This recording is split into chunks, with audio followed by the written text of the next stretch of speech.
Well, aloha, everyone. I'm Beth-Ann Kozlovich from Kahi, Mohala. And a week ago, my colleague, Trisha Kajimura, and community leader, Evan Leong, and I were talking about what we're experiencing, staying and working at home, watching the economy tank, watching tens of thousands of folks in Hawaii lose their jobs, and just how we're all learning to live very differently because of COVID-19. And we wondered how we would move through this seminal time. And we decided that maybe we'd like to run an experiment. And we wanted to explore what that would be like to walk the path from anxiety to clarity. So we thought we'd take a shot at doing a series of conversations, starting with this one. And we hope that this will be really helpful to you and that you'll let us know how this lands with you. And if you have questions, please send them in to me. I'll give you my email in a second, and we'll make sure that we get those questions for you answered. My email is B-A-Kozlovich, that's B-A-K-O-Z as in zebra, L-O-V as in Victor, I-C-H, @gmail.com. And we promise if you send us a question, we'll do our very best to get you an answer.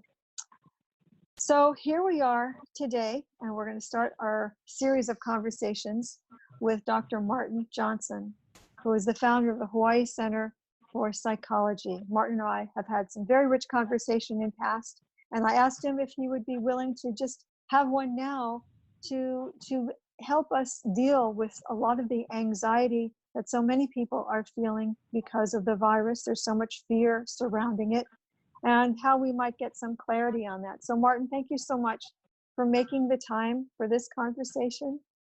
I'm really glad to see you and talk to you. It's nice to be talking with you again.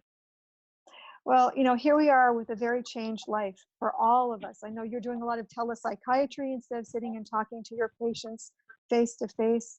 A lot of us are now working from home for weeks on end, being with family, learning how to cope in that situation, with quarantines and with masks and with stay-at-home orders and curfews and living with, again, the fear of the virus. So I'm wondering what it is that you are hearing from your patients when you're having conversations with them these days, and what it is that you see in the greater community these days too. Sure. Well, first of all, I think there's a great wide variety of experiences that people are having right now. On one hand, we're all going through a similar thing at the same crisis, right, on a global scale, which is, my wife hates the word unprecedented, but, it truly is. I join her in that. I know, right? It's just tiresome, but here we are. So while we're going through a similar macro experience, for some of us, we're working harder than ever. For the medical workers, they're sort of in a very stressful and ramped up scenario that's very unusual. Others are working from home, sort of working, kind of, but getting their paycheck. And for a large number of our friends and neighbors, they're suddenly unemployed, right, and don't have prospects at the moment. So people are having all kinds of different experiences, and I want to make sure that it's okay for everyone to know that however they're coping with it is okay, right? But I think another part of your question is, what are we seeing? And I've seen several articles written by mental health professionals that are talking about what we're seeing sort of as a community is grief, right? There's a lot of loss, right? We've all lost whatever we were planning to do for the next several weeks, right? We've all lost our sense of routine and certainty. We've lost our, in many ways, we're confronting our sense of mortality, in a very literal sense for our loved ones, for ourselves.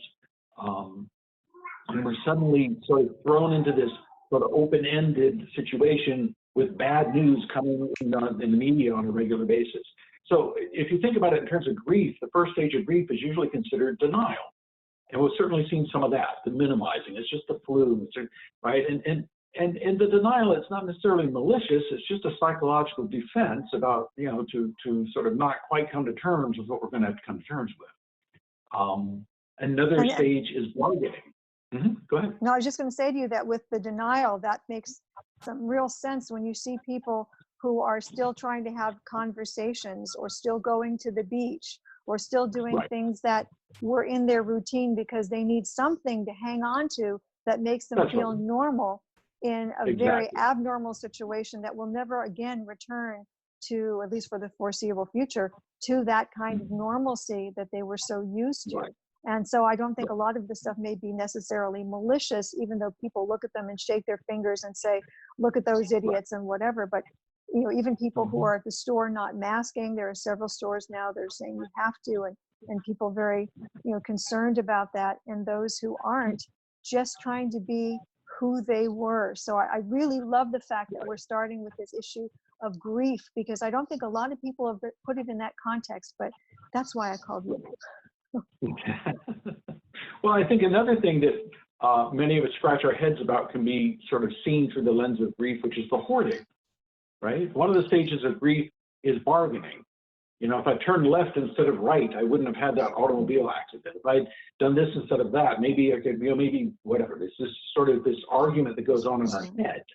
And hoarding can be seen as a form of bargaining because, you know, if I take all the toilet paper and fill my closet and I have a whole case of Dinty Moore beef stew, at least I won't starve. At least I'll, right? It's sort of a weird kind of bargaining to help ourselves feel better. At least I have this. At least I have this teddy bear to hold on to, right, in the face of this anxiety, right? And then other stages very quickly are anger, and all you have to do is log on online and you'll see, unfortunately, way too much anger. I think it's okay to recognize that irritability may be part of it, and we just have to be kind to ourselves and especially each other, right? We're all just doing our best, right? And then, of course, sadness, right? And I think we've all had sadness. You asked me what I'm hearing from the people I work with, and my patients often are sort of alarmed that they're tearful. I'm like, well, it's perfectly normal in this situation, right? There's things to grieve. There's things to be sad about. And so, you know, allow yourself to have a good cry. And then after the good cry, you'll probably feel a little better. And then you can sort of go do a project or, you know, make dinner or try to move on with your day. But it's really okay to have sadness. And all of that is part of the grief before we get to acceptance. And we can't really get to acceptance yet because we're not still sure what we're accepting, right? I mean, we're accepting something new every day, right? And I think that's part of the uncertainty as well, because if this were a normal, I hate using that word, but if this were a disaster with which we were acquainted, we'd know that Right. it had a beginning, a middle, and an end, and there would be some Right. way of being able to judge that. But because this is a seminal moment in our history, and we don't really know what this looks like, we're learning as we're going. It's sort of, you know, pave a foot, walk a foot. Yes, we have some ideas of certain things, but a lot of ideas we just are developing as we go. And that Right. makes it very difficult to get to acceptance unless a person is very good at saying, this is the now and I'm accepting the now. And if there's a different now tomorrow, then I can accept Right. that too, if I'm Yes, of a exactly. mind to do that. But even people I know who are so strong and so stalwart, who have been through all kinds of things that, you know, you and I have never even experienced, are looking at this and saying, I just don't know what to do. I mean, I will tell you, even with myself, I don't want to look at magazines that look like life is normal. Even when there are commercials that come on TV, and obviously they were produced when life was normal. But it's hard to look at that and hard to watch without putting that new lens on it and understanding that that was and this is, and how we deal with now is really what we're trying to get some clarity about. And I really like the fact that we're starting with this idea of grief. So Right. as we don't know how to make that sense of acceptance happen for a lot of people, what's that? Is there an interim stage that you are helping people to get to until we sort of know what we may be dealing with in the longer term? Well, I think there's two pieces to that. One is if we can think about it as acceptance of ourselves and our own situation in the moment, our own reactions. It's okay if we're a little irritable. Let's just try to not take it out completely on others. It's okay that we're sad. It's okay that at times we're in denial. It's a time, you know, you know, our behavior is our behavior, but our emotions are legit. And if we can be accepting of them, that'll help, right? And then the other part is things we can actually do to help ourselves feel better, right? And I'd say the number one thing I would recommend is create a schedule. Now, for some of you, you know, some people are already on a very hyper schedule, right? They're healthcare workers, they're maintenance workers, they're essential workers. But for those of us who especially, you know, maybe not as structured as we used to be, right? I mean, I realized we were doing this about 15 minutes before we came on, and I went, oh, I have to get ready. And I went in the other room, put a shirt on, and I was ready. You know, that was it. But many of us don't have a schedule. And so it would be an arbitrary schedule, but I recommend it. Open your Google Calendar, your Apple Calendar, whatever calendar you use, and put 11:45, I'm going to make tuna fish salad. Noon, I'm going to eat tuna fish salad for lunch, right? 1 o'clock, I'm going to watch reruns of Friends. 2 o'clock, I'm going to call one of my friends. You know, sort of put together a schedule, because the absence of structure creates more anxiety, right? And the absence of structure just leaves us alone in our thoughts, and it's very easy to click on the television or go online to the iPad, or, you know, look at the latest news broadcast. And I have great respect, I think, you know, for journalists in the process of doing news. But right now, I think they're all in a sort of unenviable task, that there's not a lot of news other than sort of, you know, the next step and the numbers and how bad it was. And now let's go to a human interest story and see how really horrible it was for this person, right? And so I don't begrudge them that, but I don't think we as consumers need to be listening to that for hours a day, right? Put yourself on a news diet, right? Check in the morning, check in the evening. We said this after 9/11. I remember actively telling people, and they looked at me like I was nuts, like, what, you don't want us to tune in and listen to you? It's like, no, you need to do it judiciously, because there's so much that your brain can handle with this, and you need to give it a break. I mean, just in general, our brains need a break. I mean, that's why we sleep. That's why we need rest. And this has also disrupted a lot of sleep for people who are so anxious. I'm hearing from my friends, I'm even watching my husband get up in the middle of the night, pace around, do some work, try to just live a 24/7 day. And maybe that's a way of coping with it too, when you're taking action as opposed to sitting there and stewing. Is it better to be doing that? Well, I think, you know, it's good to be active. It's good to also sort of do some self-care. You know, you mentioned the lack of sleep, and I think there's a lot of things we can do to help ourselves sleep better. You know, one of my favorite research studies on sleep, they actually did this novel thing. They studied people who sleep well, right? So often we study the people who have problems, right? And what they found was the number one difference between people who sleep well and the rest of us is people who sleep well look forward to sleeping, which makes eminent sense. Cooks look forward to cooking, right? Singers look forward to singing. Good sleepers look forward to sleeping.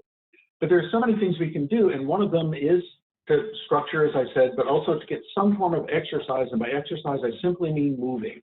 Let's don't guilt ourselves about not being in the best fitness level of our lives. Let's just move, right? Let's walk around the block, or let's, you know, march in place, or let's put up a YouTube exercise video and put the yoga mat in the living room. Whatever it takes to just move, even mild to moderate exercise will help alleviate some of our stress, will deepen our sleep, right, and improve mood, right? We just know this, and it's available. We can march in place during the commercials. You know, it's like, that's enough to make a difference, right? The other thing about sleep is light, right? Make sure you're sleeping in the dark. Sleep at the same time, right? Every night and day, right? Try to go to bed at the same time, get up at the same time. Get morning light, right? It's a mood booster. It helps set sleep, right? The other thing is cold, right? We sleep better when it's cooler, so sometimes we have control over that, sometimes we don't. The other thing, though, that works really well is just at the end of your shower, right? Don't make it ice cold. Turn it to cool and refreshing, whatever that is for you, and try to stay in cool and refreshing for 3 to 5 minutes. Every pop song on Spotify is 4 minutes long, I promise you. You're a radio person, you know this, right? And so every Taylor Swift song ever written is 4 minutes long, I promise you. So whatever your musical taste, right? If you can rinse off in cool, refreshing, brisk water, right? It sort of stimulates your mood. It basically sort of uplifts your metabolism, and it'll help you sleep better too, right? So there's simple things we can do: exercise, bright light in the morning, cool showers, right? And sleeping where it's cool and dark will all help our sleep. And if we help our sleep, it'll help us feel better. And be able to better move through the stages of grief? Yes, and everything else we have to move through, sure. Because the more, if you think about it physically, right? If we're going to, have an arduous task, we're going to have to, run a race, or we're going to have to do something really physical that's strenuous. We'll want to be well rested and well fed. We'll want to be calm. We'll want to be in a positive frame of mind as we engage in the task, right? It just makes sense. Well, the same is true for our emotional processing, right? For our emotional well-being and mental well-being, right? If we're up for something that's arduous, and this is, I love the jokes, and I'm of the generation where my parents did go off to World War II, right? They uprooted their lives and went to World War II, and now I'm being called upon to uproot my life and stay home and sit on the couch, right? So I love that sort of twist of humor. I know my father's laughing somewhere, right? I appreciate that. And at the same time, it is stressful, right? It is, we're sort of, we almost don't have enough to do. Mm-hmm. Well, that's what I was going to ask you about too, because one of the things that I know you and I have talked about before is how, action very often will take the place of thought for a little while. I mean, it moves you into a different place, literally, Sure. physically, yes. and spiritually and psychologically, all of that. But because so many people are rooted in their same four walls, doing a lot of the same things, routinized or not, that sense of, well, what do I do now? How many times am I going to clean the floor or make phone calls or and for a lot of people who once said, gee, I would love to be able to just stay home. Now I'm hearing people say to me, but when people tell me I have to stay home, I don't want to, and this is making me certifiable at points. And I understand that too, because again, that goes back to the idea of loss of agency, loss of freedom, loss of choice. Right. You raise a really good point. And I've been recommending to people that they choose a project that's a fun project, right?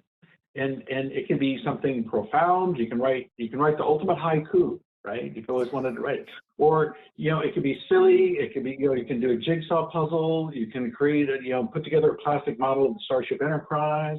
I don't really care, but it's something you want to do, right? You can improve your conversational Japanese online, right? There's so many things you can do, but it's the criteria for it is just something you want to do. You can focus on it whenever you want to, right? And hopefully there's a beginning, middle, and an end, or there's some sense of progression. Because by creating that focus for yourself, you give your brain and your heart and your soul a break from the ambiguity and the uncertainty. Right? It's like my little model of the Enterprise is coming along now, right? I'm about to do the brief. Whatever, I can feel the progress of it, and I can sort of put myself in my own little world of something I care about, right? So now and flip that it. gives you enough of ways that you can sort of cope better with the ambiguity. Yeah.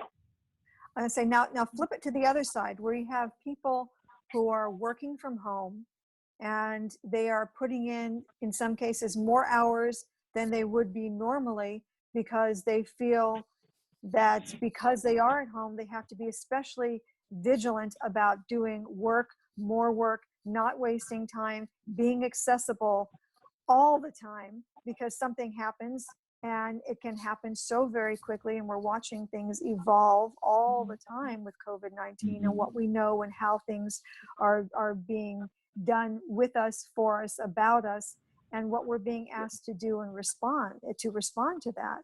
So what advice would you have for people who are trying to get some real clarity, but they're dealing with the anxiety of having to produce more, be more accessible, constantly produce? Right. Well, for the couch potato, right, the person who's like getting tired of playing video games, right, I'd say have a very constructive project. For the young professional who's working from home as hard as ever, has young children under feet, without childcare, and is cooking and cleaning and doing all of the rest of that, I'd still say have a project, but teach your child yoga, right? Have a contest with your 6-year-old and see Who can breathe gently and quietly for the longest period of time, right? In other words, have projects, but have projects that are sort of soothing and calming, right? The other thing I'll mention, because you said this pressure to be productive, right, in this scenario, I have a lot of both graduate students and faculty in my practice, right? I don't know why I fit well with eggheads. I don't know. It's sort of Oh, I know why, but they like you. Well, what I find is the graduate students are very stressed because they feel like this is a great time for them to finish writing their thesis proposal, or getting this big project caught up, or doing all the reading that they're behind on, right? And they're having trouble focusing. They're having trouble concentrating. They're having trouble being productive at this moment, right? And they're very frustrated by that. And what I tell them is, I'm sitting with their faculty too, and I promise you, the faculty is sitting there going, oh, I can finally get this grant proposal finalized. Oh, I need to catch up on, and they're having trouble focusing. They're having trouble being productive. Anxiety is not a friend, right, to clear, quick thinking, right? It sort of clogs up the RAM of the processor, right? So it sort of moves more slowly, right? And that's just part of it, right? So set the bar low, celebrate what you got done, right? Everybody has a to-do list. Hardly anybody has a done list, right? At the end of the day, make your done list. If you got one thing done, celebrate it, right? Feel good about it. That's good advice, because so many of us have to constantly have producibles, and sometimes getting bogged down, getting bogged down in those producibles is tough, especially if you have to work in concert with other people. Right, sure. And they're feeling the same things too. And then how are you all being responsible to get this producible done? Right, sure. And the only thing I can say, about that is it's real for all of us.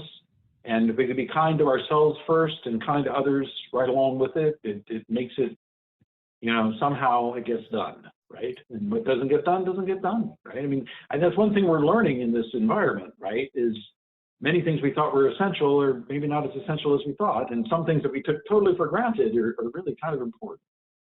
Do you think that's going to change how we go back to regarding work, or how we will regard work once the COVID-19 situation begins to morph more into what we would look at as some sort of normalcy, or something that has some, threads of normalcy in the way we recognize it? That Sure. somehow we're going to change the way, because so many people are working from home. So many organizations have told their people they need to be working from home and are finding ways to do that. I'm wondering what this might do to the whole nature of work once those offices are back open again, once those companies are welcoming people back and realizing that maybe there could be a better way than having everybody having their behinds in the seat at a certain hour to a certain hour every single day. Sure, right.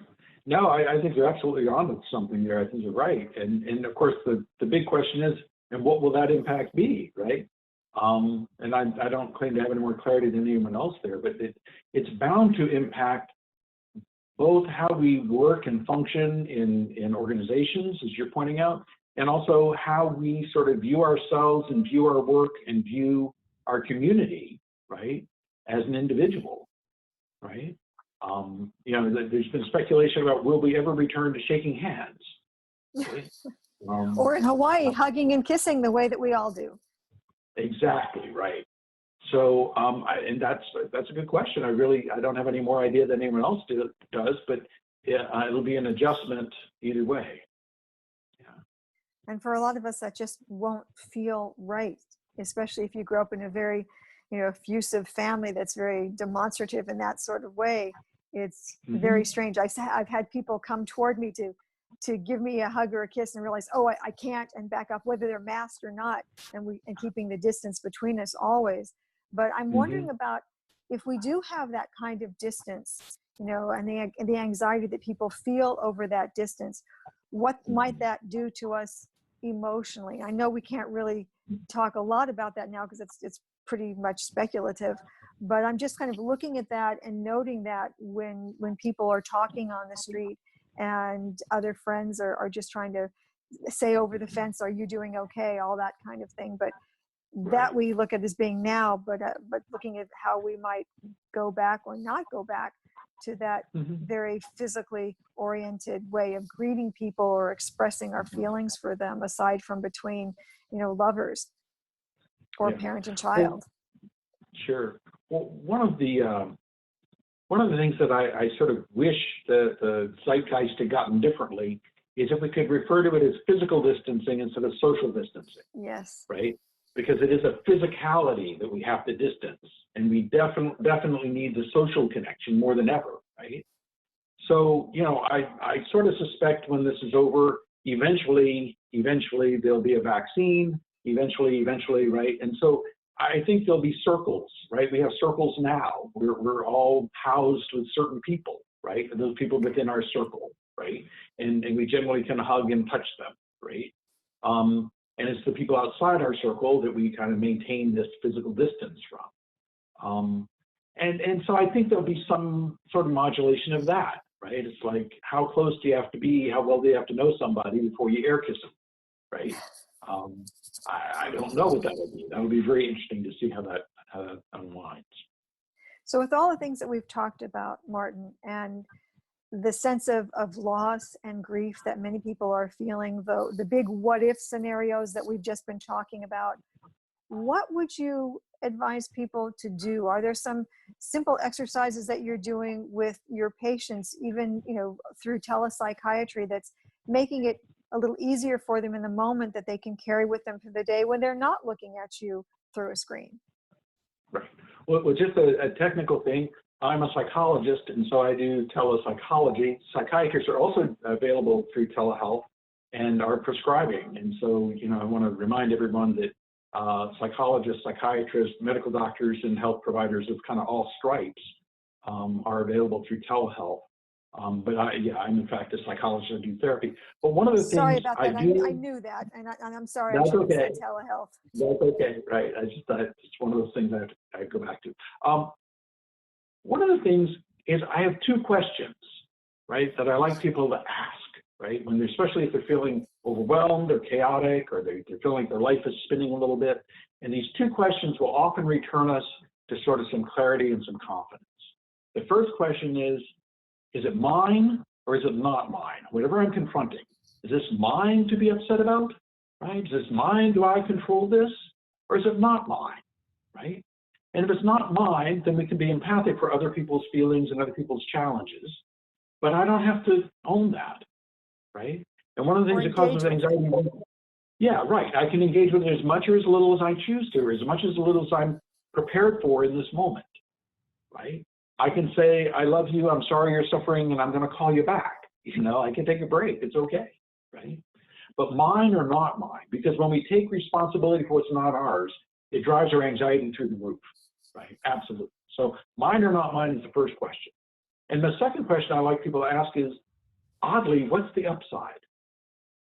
Is this good or is this bad? And if it is bad, that's just a judgment I'm making about my world, right? What's bad about it? What's good about it? Where's the upside, right? Can you give me an example for that? Because I think for a lot of people, the good, bad thing obviously is very subjective, but is there something that you can give as an example that might illustrate the good, bad that you're talking about? Sure. So I'm not saying deny what's disturbing. I'll give you a personal example. I have a son, and he is a senior in high school. And one thing that's bad is he's not going to get to do his second semester as a senior in high school, and he should, and it's very sad. And I am very sad and upset about this. At the same time, right, he's home. I get more time with him than I would have ever gotten.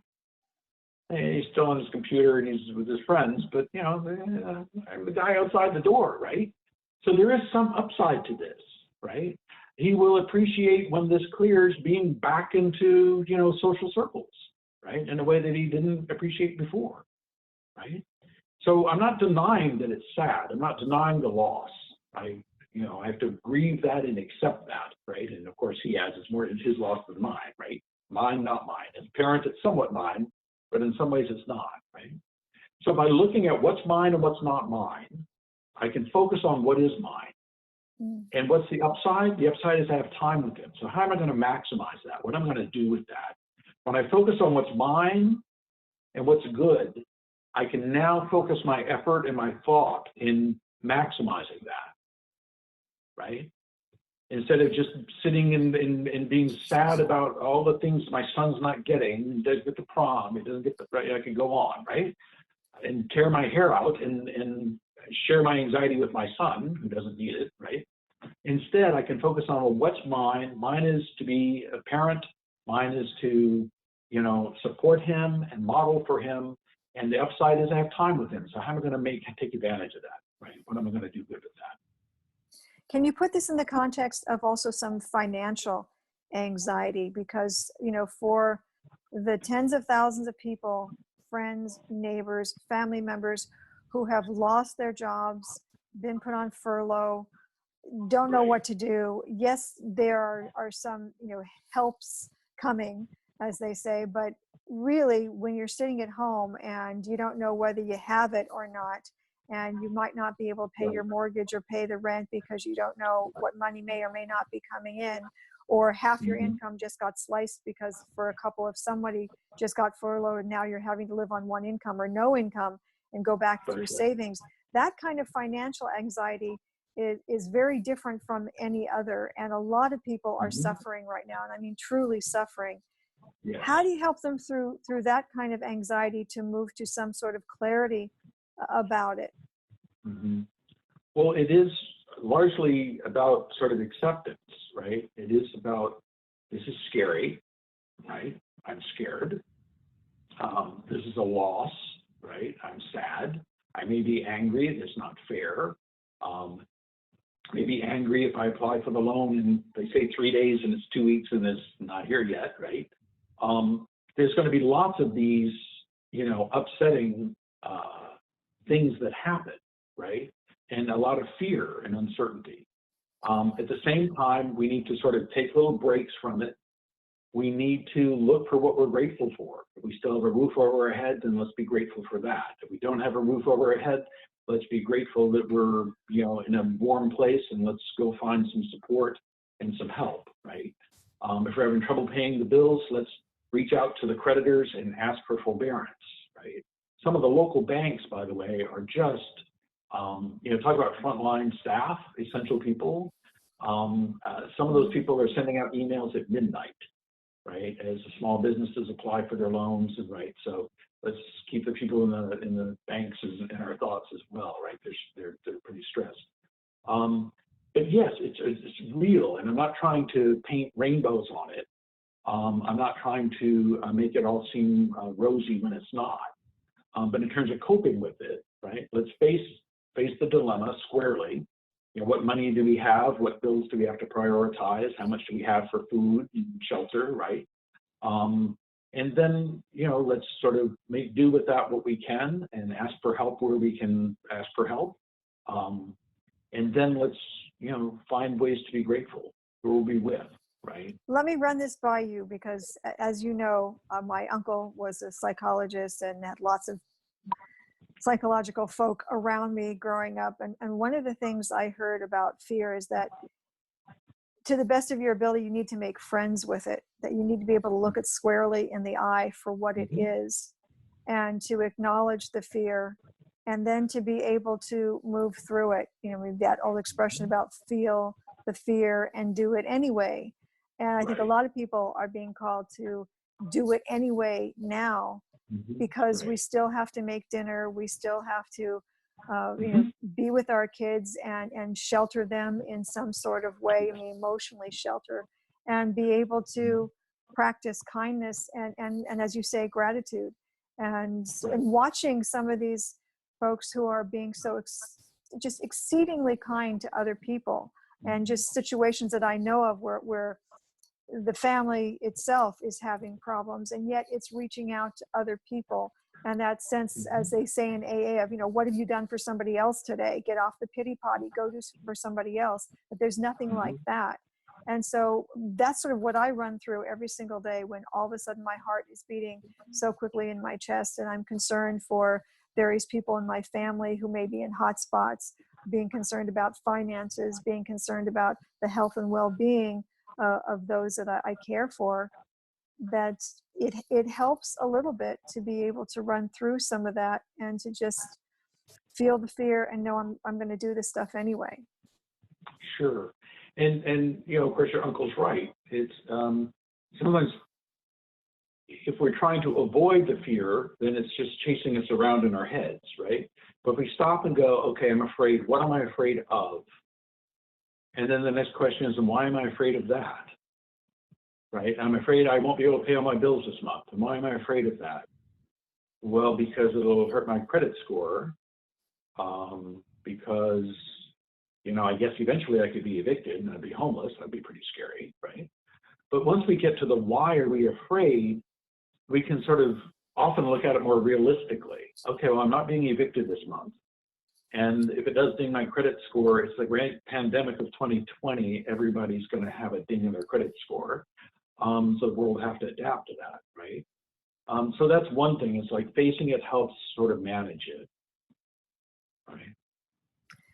As I know our time is running a little bit short, but I want to make sure that we have time to talk about what it is that you wish you were seeing in the community, or what would be on your wish list for how the community might be looking at COVID-19 in a little bit different situation than perhaps it is now, or the way in which it's couching it now. Well, you know, it's a great opportunity to connect. And I'm recommending to people that they make two lists of friends and family. One is the list that you're going to be in pretty regular contact with anyway, and make sure you stay in contact with them, your close friends and family. The other is a list of people you may be fallen out of touch with for a while. Maybe they moved to the mainland or somewhere else on the planet, or maybe just life got busy and whatever you had in common, you don't have in common as much anymore. And once a day or once every day or two, reach out to one of those people. You know, let's build those bridges, right? We need social connection more than ever, and we have the technology for the most part, most of us, to make that happen, right? And put that on our schedule. When you say reach out to them, because, you know, for a lot of people, reaching out might mean they're posting on Facebook, but I'm gathering that you mean something far more personal than that, to where you're really having some interaction between two people, you and someone that maybe has, you know, fallen out of your circle lately because they've moved someplace else, or just someone you want to check on regularly. But you're talking about real sort of deep interpersonal connection, not just necessarily shooting something out on Facebook or taking a picture on Instagram or moving through social media. Psychologists love the answer D, all of the above. So depending on generation and the form of friendship, I'm okay with all of it. But, you know, for people sort of, or my generation, right, it's a phone call, right? My teenage son rarely makes phone calls, right? But he Zooms and he's constantly connected to people, right? So whatever that format is that's meaningful to you, right? Just reach out and make sure you're tagging in with other people. I think there's the opportunity for us to be more connected and more supportive, right? The other thing I'll just mention that people might need to know is right now, most of the major insurance carriers in Hawaii have waived all the copays on psychotherapy for telehealth for the duration of this thing. So in some senses, it's easier than ever, right? To make an appointment. Most people are taking appointments online. You do it from your phone or your tablet, from your living room, or some people, I have lots of people, I'm doing a lot of car therapy. I want a mug of coffee with Jerry Seinfeld and therapists in cars getting coffee. Because their car is a private, contained space for them to do their therapy in, right? And their house may be small and have lots of people in it, right? But it is an easy time, no copays, and you don't have to drive anywhere, right? For those people who want the support of a therapist. And for all of us, it's a good time. Most of us have time on our hands and have technology literally in our hands to connect with friends and family all over the world. And I guess if that was my wish, it would be that, we use this time to make more connection.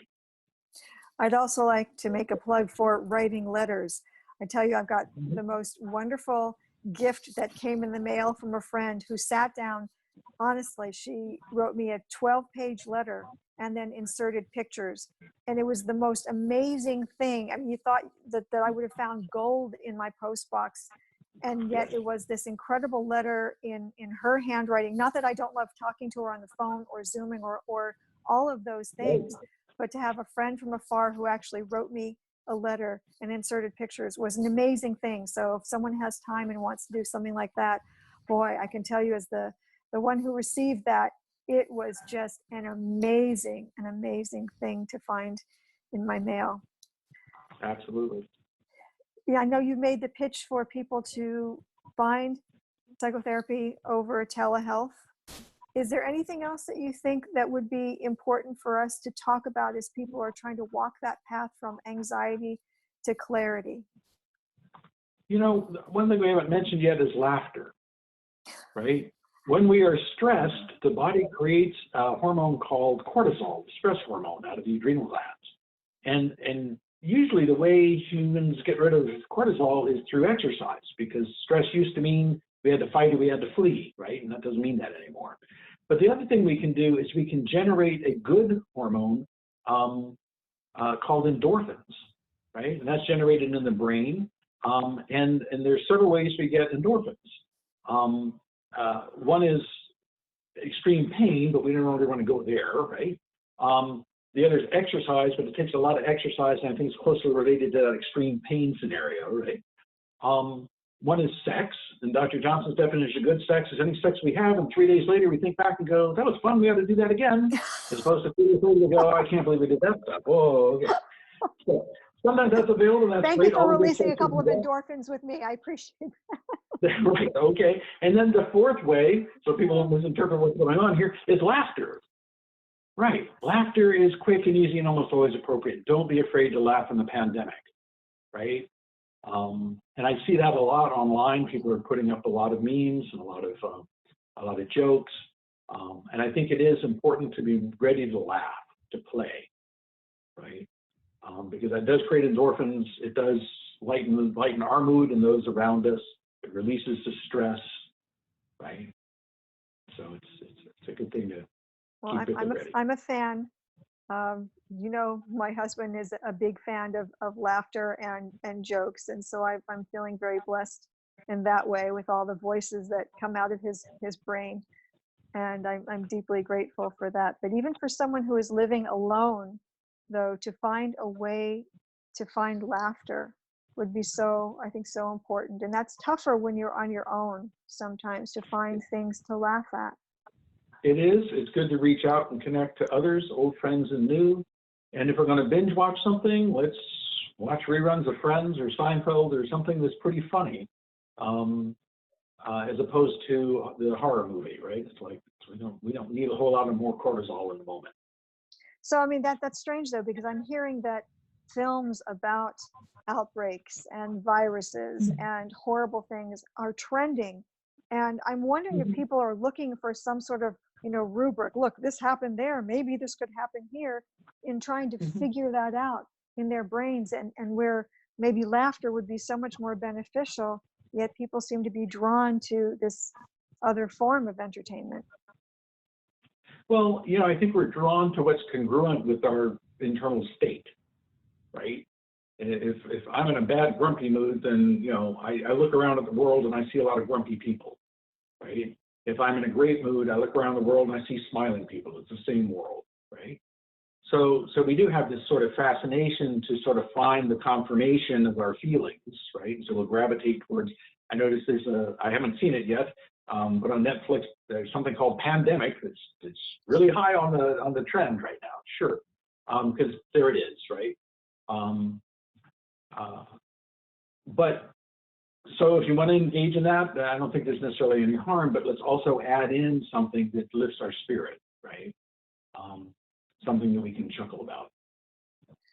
Before we close, what would be some final thoughts on walking that path from anxiety to clarity? What is it that you want to have people walk away with all the things that we've talked about? If you had to bring it down to one thing, what do you want them to walk away with? We are living through what will later be the grand pandemic of 2020. And what we do with our lives is going to be the stories we tell others, right? And so let's take some control over that, right, where we can, right? And let's make a good story. How did we help someone? How did we laugh? How did we amuse ourselves? We learned the ukulele, which we had always meant to do and never did until we had all that time during the pandemic. Or I worked very hard at my job because I was an essential worker, right? But let's sort of own that we are creating a chapter of our lives. It's a very important chapter of our lives.